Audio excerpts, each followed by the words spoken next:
morning, everyone. I hope everyone's having a wonderful Thursday. I just wanted to share a couple words of wisdom today. So, today is the last day I'm ever going to be in my 20s where I can ever say, I'll never be able to say I'm in my 20s ever again. So, I'm currently grieving my 20s, the last day I'll ever be in my 20s. I'm turning 30 tomorrow. So that's weird, but I'm also on my way into the promised land, and God has been really prepping me in various areas. He wants me to be a prudent wife, that Proverbs 31 woman that we all look up to, and God wants to be in every area of our life. So God's been really moving and shaping my taste buds. And I'm someone who always has loved Italian food. I still love Italian food. I literally die over Italian food. I don't think that's going to change really. But God has been changing my taste buds in other ways. Like, I used to not be like that crazy about acai bowls, and I've been like crazy about acai bowls. I cannot get enough of them because they're God's fruit. Like, God is changing my taste buds in a way where I'm not going to crave the bad food anymore. I'm going to be craving his food. He's nourishing my body in that way. But little story, last night I didn't go grocery shopping yet, and I was out late because I was doing some things, and all the food places were closed. And the only places that are really open and like at late hours are like fast food places like McDonald's, and there's one like right near my house right now. So I was like, okay, should I get McDonald's? Should I not get McDonald's? I don't know. So I was like going through it in my brain, and I don't have McDonald's very often. Like, the last time I had McDonald's or like Burger King was a couple weeks ago when I was on a road trip, and it's like a fast food type of thing.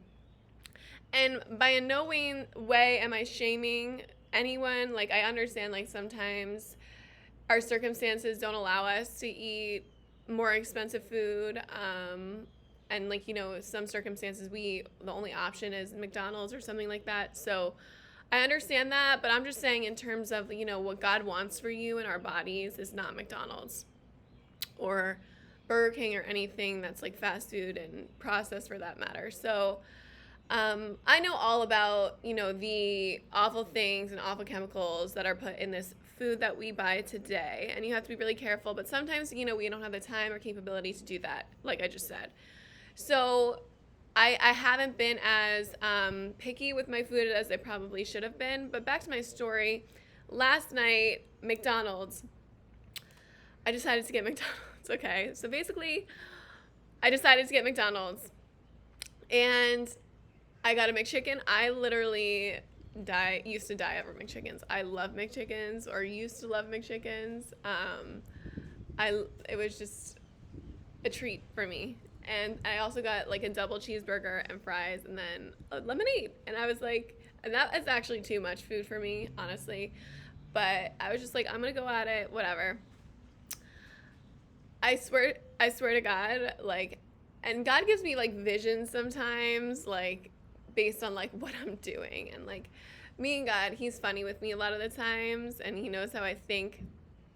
But I like was getting the McDonald's and like grabbed the bag, and like I kid you not, like God showed me like frog fingers. Okay, like frog fingers. And you know what? I still ate it anyway. I still ate the food anyway. I don't know if this is a complete sin, complete disobedience. God was warning me, don't do that.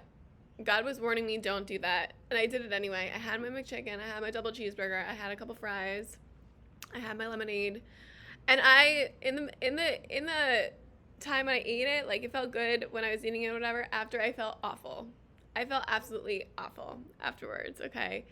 I felt heavy. I felt farther from God. I felt, and then I went to bed a couple hours later. And I had awful dreams, okay? Like, I swear to God, I have good dreams and like very insightful, beautiful dreams. Not always beautiful, but like I could see them really clearly when I'm eating well, I'm treating my body right. When I don't, like, it changes. The last time this happened was when I ate pork on Easter or Resurrection Sunday with my family. I had pork. I had awful dreams for like a week after that, where I just felt like my old flesh self, like in my body, but they were like more soul dreams, and they were just like dreams. I did not like. I did not like them. And it's the same about last night. I did not like my dream last night. It did not feel godly. They felt like soul dreams, and they felt just like negative. And when I don't treat my body right, or I eat the wrong things, there's more of a hazy feel to my spiritual sight. There's more of a hazy feel to my spiritual sight.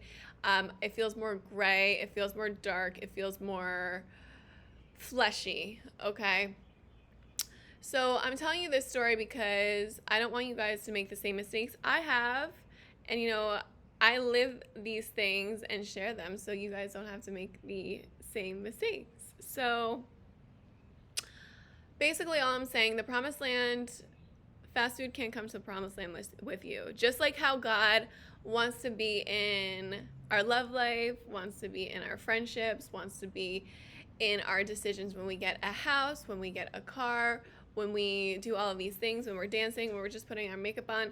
God wants to be with us in every second, every moment of our lives. And food is no different. Just like how we talk about God-ordained marriages, God wants to be in our romantic life, our love relationships. God wants to be in our relationships with food as well. So the acai bowls, the fruits, the vegetables that God gives us, the natural ingredients, and, you know, finding natural foods, like God will be very happy with us if we live that way, and we'll feel closer to Him when we eat that way. However, when we eat fast food, when we don't put much work or thought into our foods, choices, and what we eat, we will definitely feel the consequences. And I've been very interested and passionate about food in terms of healthy food that makes you feel good, and food that doesn't make you feel good, for years. And I had this revelation in my early 20s, and I was spiritual in my early 20s, but in a different type of way. Not completely, I was kind of half in, half out in terms of my Christian life in my early 20s. So I understood a lot of spirituality principles. However, I wasn't fully with God. But I did notice that when I ate bad food, I felt awful. I felt cut off from God. I felt cut off from my spirituality. It completely showed in my entire demeanor. It was just 100% worlds difference than when I ate salads, fruits and vegetables, things that were, and like not as processed, not processed food, organic meat, like good bread, whole wheat, things like that. These things really matter. And even though sometimes they're not like the most as yummy in the moment, in the long run, they're the best for us. It's kind of like, it's the same type of thing with God-ordained marriages and worldly marriages. Like, the worldly marriages are like the fast food. We can get it fast, but it's not as good for us. The God-ordained marriages, they might be harder to get in the moment, more expensive in terms of our time and energy, harder work. However, in the long run, it will really benefit us, and it's way better for us. So yeah, it goes hand in hand. Food, relationships, everything. There's always a counterfeit. Like, fast food is the counterfeit to the food that God gives us. The fast food is the fakeness, the counterfeit, the just not good for us. And we have to think of that. It goes hand in hand in terms of our promised land and our God-ordained marriage. Good food needs to go along with that. So I really encourage everyone to start making better food choices, and have a wonderful weekend.